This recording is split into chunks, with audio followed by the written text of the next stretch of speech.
Hello guys, welcome to back my YouTube channel. Guys, learning and facing के इस platform पे आप सभी का दिल खोल के स्वागत है। तो बच्चों, आज मैं आप लोगों को ये बताने वाला हूँ कि मैं कक्षा 10वीं की यानी क्लास 10th के भौतिक विज्ञान को इस यूट्यूब चैनल के माध्यम से आप लोगों के पास एक बाई एक वीडियो करके भेजने वाला हूँ।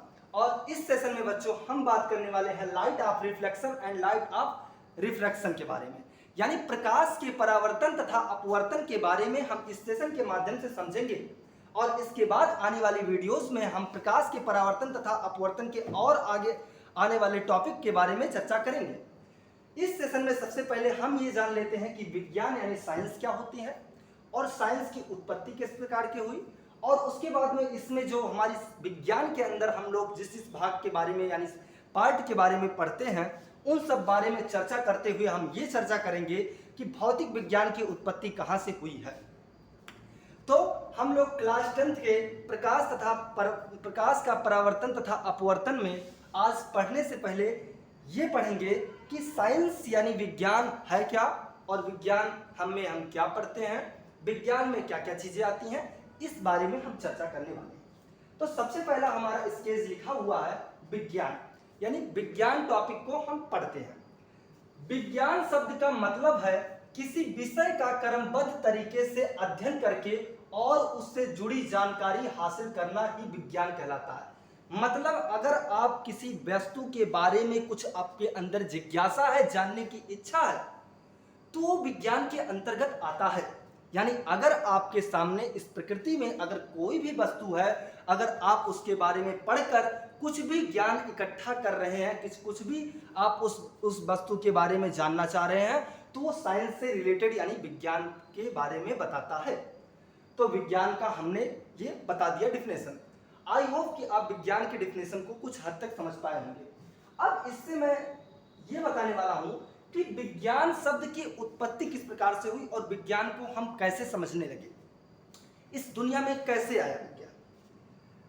विज्ञान शब्द यानी जो हम आज साइंस पढ़ते हैं, हर जगह विज्ञान विज्ञान विज्ञान। आज की इस भाग दौड़ दुनिया में विज्ञान ने क्या कुछ करके नहीं क्या कुछ तहलका मचा दिया है कि हम इस सेशन के माध्यम से आप लोगों से दूर रहते हुए भी जुड़ पा रहे हैं।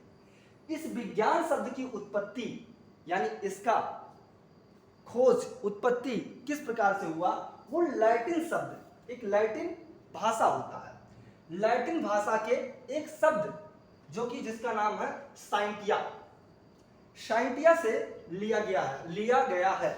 यानी विज्ञान शब्द की उत्पत्ति ओवरऑल व्यू ये समझ में आता है कि लैटिन भाषा में एक शब्द है साइंटिया, वहीं से हुआ है।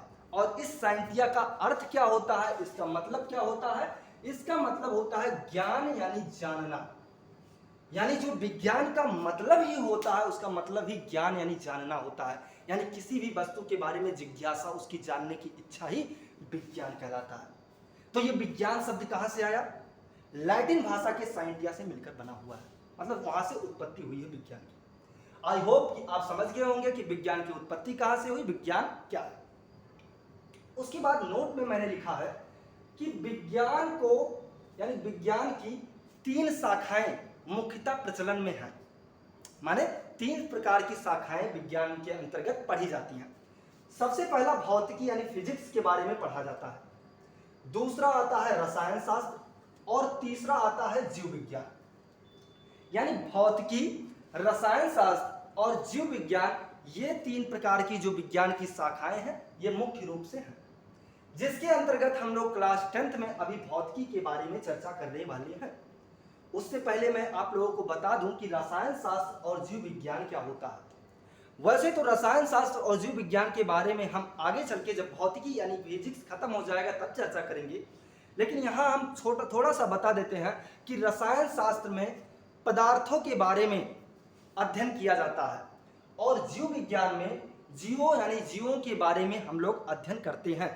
यानी अध्ययन करना यानी जानकारी उत्पन्न करना, जानकारी प्राप्त करना क्या कहलाता है, विज्ञान कहलाता है। और जीव मतलब जीव, और विज्ञान का अर्थ हम ऊपर समझ ही लिए कि विज्ञान मतलब जानना यानी ज्ञान। यानी जीवों का ज्ञान जीव विज्ञान और पदार्थों का ज्ञान रसायन विज्ञान। आई होप कि आप रसायन विज्ञान और जीव विज्ञान को कुछ हद तक थोड़ा बहुत समझ लिए होंगे। मैं चर्चा करने वाला हूं भौतिक विज्ञान के बारे में। भौतिक विज्ञान को समझने से पहले मैंने यहाँ पे आप लोगों के लिए एक डिफिनेशन लिखा हुआ है कि भौतिकी यानी फिजिक्स प्रकृति विज्ञान की मुख्य शाखा है। यानी प्रकृति विज्ञान की जो भौतिकी है यानी फिजिक्स है, ये सबसे मुख्य शाखा इसको माना गया है। इसमें प्रकृति जगत और उसकी आंतरिक क्रियाओं का अध्ययन किया जाता है। यानी इस प्रकृति में जितनी भी क्रियाएं हो रही हैं हमारी आंखों के सामने, इसके बारे में हम लोग जो अध्ययन करते हैं, जो ज्ञान प्राप्त करते हैं, वो भौतिक विज्ञान के अंतर्गत यानी भौतिक विज्ञान से रिलेटेड होता है। आई होप कि आप भौतिक विज्ञान को कुछ हद तक समझ पाए होंगे। सबसे पहले मैंने ये बताया कि भौतिक विज्ञान विज्ञान की मुख्य शाखा है। उसके बाद हमने बताया कि प्रकृति जगत यानी इस ब्रह्मांड में जो कुछ हम प्रकृति के बारे में अध्ययन करते हैं, यानी उससे हम ज्ञान इकट्ठा करते हैं, उनकी आंतरिक क्रियाओं के बारे में कुछ भी जानना चाहते हैं, तो वो हमारा भौतिक विज्ञान के अंतर्गत आता है। आई होप कि आप लोग समझ गए होंगे भौतिक विज्ञान क्या है। अब ये समझते हैं कि विज्ञान की उत्पत्ति कहां से हुई। लैटिन भाषा के साइंटिया से, जिसका अर्थ है जानना यानी ज्ञान। अब हम लोग समझते हैं कि भौतिक विज्ञान की उत्पत्ति कहां से हुई, कहां से आ गया ये भौतिक विज्ञान यानी फिजिक्स नाम का वर्ड। इसके बारे में चर्चा करेंगे। तो मैंने इसका अलग से एक स्केच बनाया हुआ है, उत्पत्ति। उत्पत्ति में हम देखेंगे कि भौतिकी यानी फिजिक्स, भौतिकी यानी फिजिक्स शब्द की उत्पत्ति ग्रीक भाषा। कौन सी भाषा? ग्रीक भाषा का एक शब्द है।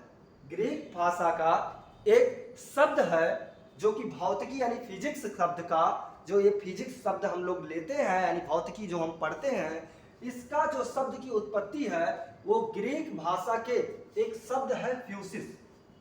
एक शब्द है ग्रीक भाषा में फ्यूसिस से हुई है। यानी ग्रीक भाषा में एक शब्द है फ्यूसिस, जहां से हमारा निकल के आया फिजिक्स यानी भौतिकी। और इस ग्रीक भाषा का फ्यूसिस का अर्थ क्या होता है? इसका अर्थ होता है प्रकृति। इस फ्यूसिस का अर्थ होता है प्रकृति। यानी हम लोग क्या होते हैं, इस प्रकृति के बारे में जो जानते हैं उसे हम लोग भौतिकी कहते हैं। यानी भौतिकी शब्द जो है ये कहां से आया? ग्रीक शब्द में, एक ग्रीक भाषा में एक शब्द है फ्यूसिस, जहां से निकल करके आया क्या? प्रकृति, जिसका अर्थ होता है प्रकृति। तो इस फ्यूसिस से हमारा क्या निकल के आया? फिजिक्स यानी भौतिक। तो आई होप कि आप भौतिक विज्ञान के बारे में समझ गए होंगे कि भौतिक विज्ञान कहां से निकल के आया। अब इतना कुछ समझने के बाद में मैंने एक छोटा सा टॉपिक यहाँ पे बताया है कि ओवरऑल व्यू, मतलब इस क्लास का जो ऊपर हमने समझा उसका ओवरऑल व्यू क्या निकल के आता है, इसके बारे में बताते हैं। उसका ओवरऑल व्यू ये निकल के आता है कि सबसे पहला टॉपिक था भौतिकी और दूसरा टॉपिक हमने समझा विज्ञान। तो विज्ञान में हमने समझा कि विज्ञान लैटिन भाषा के साइंटिया से निकल के आता है और भौतिकी ग्रीक भाषा के एक शब्द फ्यूसिस से निकल के आता है, जो कि साइंटिया का अर्थ होता है ज्ञान यानी जानना। साइंटिया का अर्थ होता है, जो कि लैटिन भाषा का एक शब्द है, उसका अर्थ होता है ज्ञान यानी जानना। उसी प्रकार से भौतिकी यानी फिजिक्स जो फ्यूसिस से निकल के आया है, जो ग्रीक भाषा के एक शब्द फ्यूसिस से निकल के आता है, तो इस फ्यूसिस का अर्थ है प्रकृति। यानी जब हम भौतिकी को यानी भौतिक को और विज्ञान को जब आपस में रिलेट करते हैं, आपस में जोड़ते हैं, तो हमें इस प्रकार से बातें समझ में आती हैं कि इसका अर्थ होता है प्रकृति और इसका अर्थ होता है जानना यानी ज्ञान। यानी जब हम भौतिक और विज्ञान को मिलाएंगे तो हमारा मिलकर बनेगा भौतिक विज्ञान, जिसका अर्थ होता है प्रकृति के बारे में जानना। ओवरऑल व्यू हमें इस क्लास से ये समझ में आया कि प्रकृति के बारे में जानना ही हमारा क्या कहलाता है? भौतिक विज्ञान कहलाता है। और यहाँ पे हमने लिखा है कि स्टडी मतलब पढ़ना ऑफ नेचर, यानी प्रकृति को पढ़ना, प्रकृति को समझना, प्रकृति का अध्ययन करना क्या कहलाता है? भौतिक विज्ञान कहलाता है। तो आई होप कि आप इस सेशन से विज्ञान के बारे में और विज्ञान की उत्पत्ति के बारे में और विज्ञान की कितनी शाखाएं होती हैं, भौतिक विज्ञान क्या होता है, उसकी उत्पत्ति किस प्रकार से हुई और भौतिक विज्ञान में किस चीज का अध्ययन किया जाता है, उस चीज के बारे में आप लोग जान गए होंगे। अगले सेशन में हम लोग आएंगे अपने चैप्टर पे प्रकाश की परावर्तन तथा अपवर्तन पे, जिसमें हम लोग ये समझेंगे कि लाइट यानी प्रकाश क्या है और प्रकाश यानी लाइट के प्रॉपर्टी ऑफ लाइट यानी प्रकाश के गुणों के बारे में समझेंगे। तो आई होप कि अगर आपको ये सब समझ में आया हो तो आप इस बोर्ड पे जितनी भी चीजें लिखी हुई हैं इसको अपने नोट्स में सही से लिखें और तैयार करें। तो मैं इस सेशन को आप लोगों के समक्ष बंद करने वाला हूं, यानी यहीं पे समाप्त करने वाला हूं। और उससे पहले मैं आपको एक शेर अदा करना चाहता हूं कि सच है विपत्ति जब आती है कायर को ही दहलाती है। सच है विपत्ति जब आती है कायर को ही दहलाती है। सूरमा नहीं विचलित होते, क्षण भर नहीं धीरज खोते, विघ्नों को गले लगाते हैं और कांटों में राह बनाते हैं। Thank you for watching class.